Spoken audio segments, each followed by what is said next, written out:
Pertama-tama marilah selalu kita panjatkan puja dan puji syukur kita kehadirat Allah Subhanahu wa taala.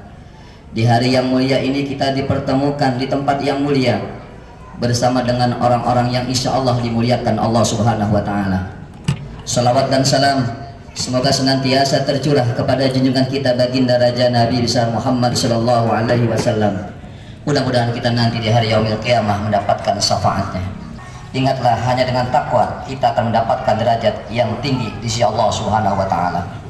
Alhamdulillah, pada hari ini kita berada di bulan Rabiul Awal, di mana mudah-mudahan di Rabiul Awal kelahiran baginda Rasulullah Nabi Muhammad sallallahu alaihi wasallam, tepatnya hari ini pada tanggal 18 Rabiul Awal. Mudah-mudahan dengan kita memasuki bulan Rabiul Awal, kita sering membaca salawat kepada baginda Rasulullah Nabi Muhammad SAW. Kita berharap nanti di hari yaumil qiyamah mendapatkan syafaatnya. Amin ya rabbal alamin. Jamaah sekalian yang dirahmati oleh Allah, di era kita saat ini nyawa begitu remeh, sangat murah, seolah-olah tak berharga.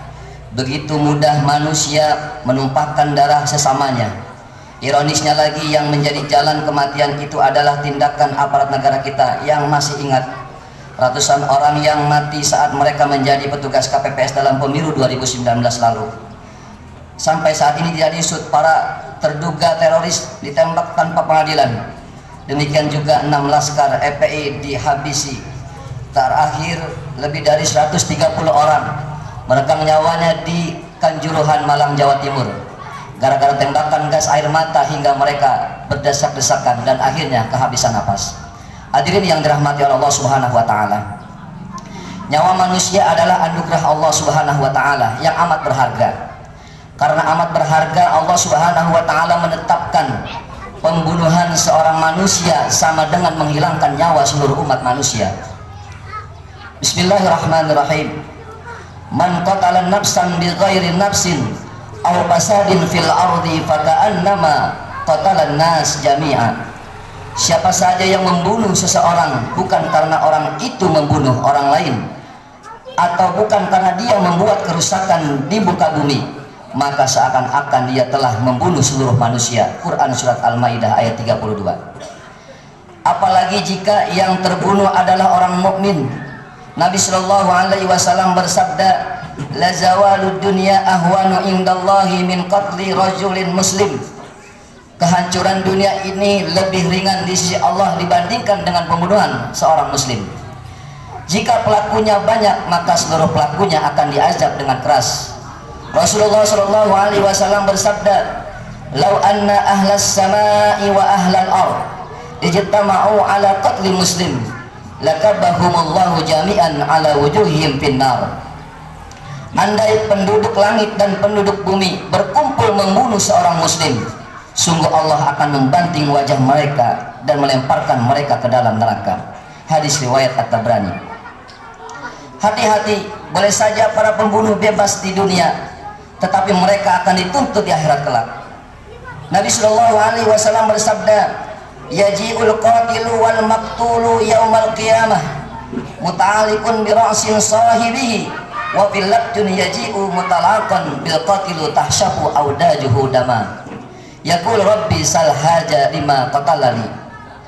Pembunuh dan korban yang dibunuh akan didatangkan pada hari kiamat dengan menenteng kepala temannya atau pembunuh. Dalam riwayat lain dinyatakan dia atau korban membawa sang pembunuh, sementara urat lehernya bercucuran darah. Lalu dia berkata, ya Allah, tanya orang ini, mengapa dia membunuh saya? Ingatlah para pelaku pembunuhan yang bergembira dengan tindak pembunuhan. Mereka tidak berhak mendapatkan pengampunan dari Allah Subhanahu wa taala. Sabda Nabi sallallahu alaihi wasallam bersabda, man qatala mu'minan fa'tabata bi qatlihi lam yaqbalillahu minhu sarfan wala adlan. Siapa saja yang membunuh seorang muslim lalu dia bergembira dengan pembunuhan tersebut, maka Allah tidak akan menerima taubat dan tebusannya. Hadis riwayat Abu Daud.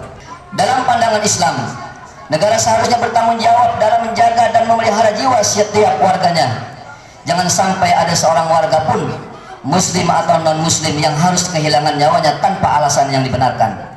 Karena itu Untuk mencegah tindakan pembunuhan yang disengaja, negara dalam Islam wajib memberikan sanksi yang keras berupa hukuman qisas kepada pelaku pembunuhan.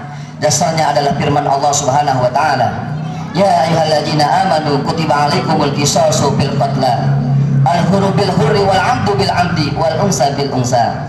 Hai orang-orang yang beriman, diwajibkan atas kalian qisas berkenaan dengan orang-orang yang dibunuh, orang merdeka dengan orang merdeka, hamba sahaya dengan hamba sahaya, dan wanita dengan wanita. Quran surat Al-Baqarah ayat 178. Jamaah sekalian yang dirahmati Allah Subhanahu wa taala, maka siapa yang membunuh, dia harus mendapatkan hukuman yang setimpal, itulah qisas.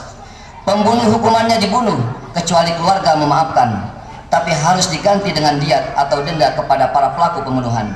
Diatnya 100 ekor unta, 40 diantaranya dalam keadaan bunting, atau membayarkan uang sebesar 1000 dinar. Negara juga wajib mencegah segala hal-hal yang membahayakan dan mengancam jiwa manusia.